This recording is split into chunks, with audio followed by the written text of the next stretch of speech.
On va passer aux choses sérieuses. Qu'est-ce qu'un bot? Quelqu'un parmi vous a eu affaire à un bot déjà, ou un chatbot? D'accord. Sur quelle plateforme déjà? Facebook Messenger.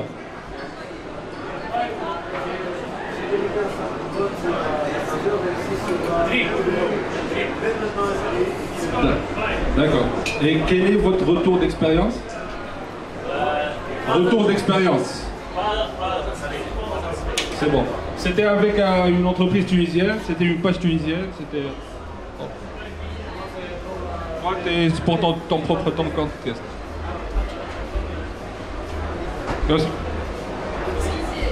Tunisienne. Et... Walid, d'accord. Ils ont développé leur bot. T'étais bot. Tu une boîte. Voilà. Ok. Donc, qu'est-ce qu'un chatbot? Donc, un chatbot, c'est un agent conversationnel, intelligent et autonome. Il est programmé pour simuler une conversation en langage naturel. Donc, en gros, il permet l'analyse des requêtes par l'intelligence artificielle, la prise en compte des infos utilisateurs, telles que l'historique, le centre d'intérêt, géolocalisation, etc. Donc le chatbot, c'est aussi les réponses en temps réel. C'est une parfaite personnalisation du contenu conversationnel et c'est la personnalisation des interactions. Donc là, on a un chiffre qui est assez gros et assez important aussi. Donc ça, c'est le nombre d'interactions sur les smartphones. De 2011, il était à 169 millions d'interactions sur les smartphones.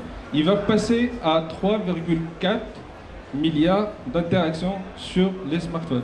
Donc il n'y aura plus la place pour l'Internet, les desktops, etc. Ça sera votre smartphone qui va être le... Donc vous allez interagir avec votre smartphone.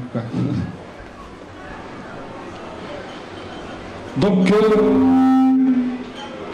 finalement, quelles sont les opportunités pour lui?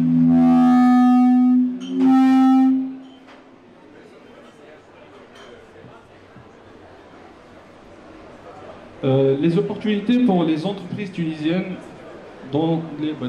Donc, 55% des Tunisiens, ils sont connectés sur Facebook. Donc ça fait plus de 6 millions de personnes connectées quotidiennement sur Facebook. Et être connecté sur Facebook, ça veut dire être connecté sur Messenger. Et par la suite, Messenger, c'est un nouveau canal commercial. C'est une formidable opportunité. C'est des milliers de clients potentiels en temps réel. C'est récolte d'informations telles que l'identité, les préférences, l'adresse, localisation, etc., les centres d'intérêt. Et ça, c'est très important.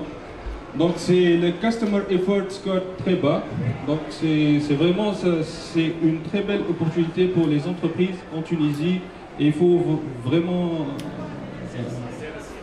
c'est investir exactement. Donc les bénéfices du chatbot,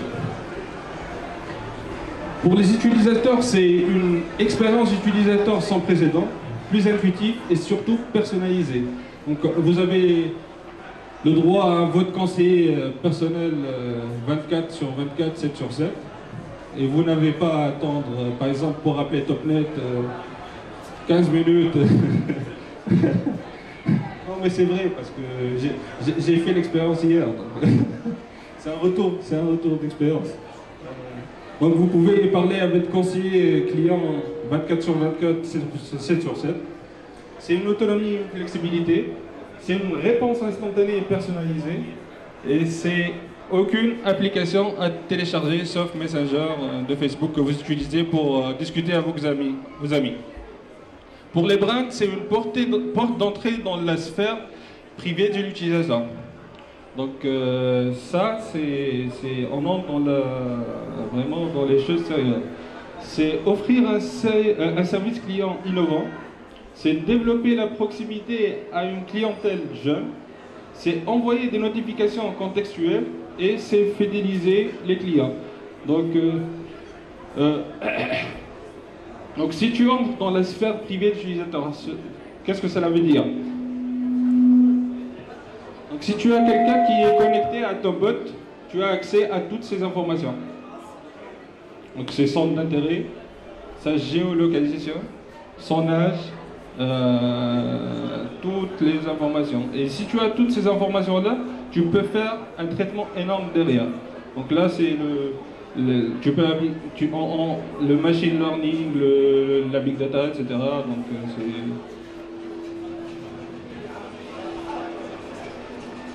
là, on a un exemple de l'usage du bot. On va prendre un exemple du banque.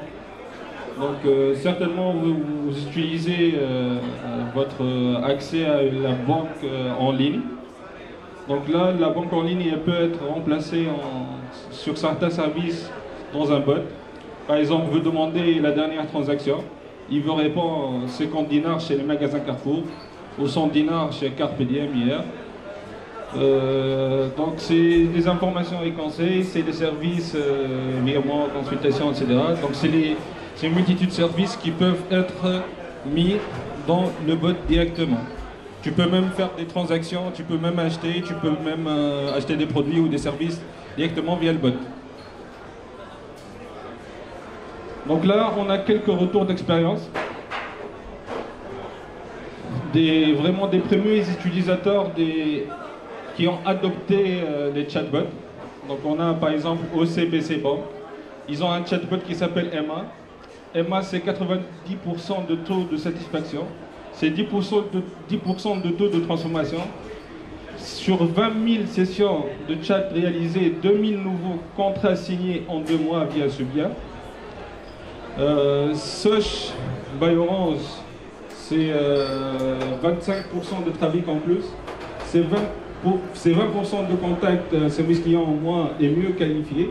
C'est 600 000 utilisateurs et c'est 80% de taux de bonnes réponses. Là, on a une architecture grossière un petit peu du bot. Donc, le bot, vous avez un bot. Derrière, vous avez une base de connaissances qui est gérée par un back-office. Et vous avez un back-office d'analytics qui a un serveur derrière. Donc les bots, ils peuvent être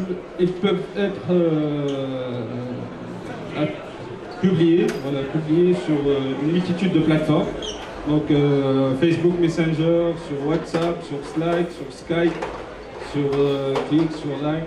Donc sur Skype par exemple, on peut appliquer les chatbots pour les services RH, pour des services internes à une société, par exemple, service pro, etc. Demander une fiche de paye, par exemple, au lieu d'envoyer un mail à votre responsable RH, c'est automatique, il générera la fiche de paye. Les perspectives. Donc, les bots, ils représentent 10% de revenus en plus. C'est qualifier les prospects, donc c'est 10% de revenus en plus selon l'étude Gartner. C'est proposer des produits adaptés. C'est sonder la satisfaction client et préparer la data pour des services futurs. Donc ça, c'est les perspectives qu'on voit pour le bot. Merci pour votre attention et si vous avez des questions.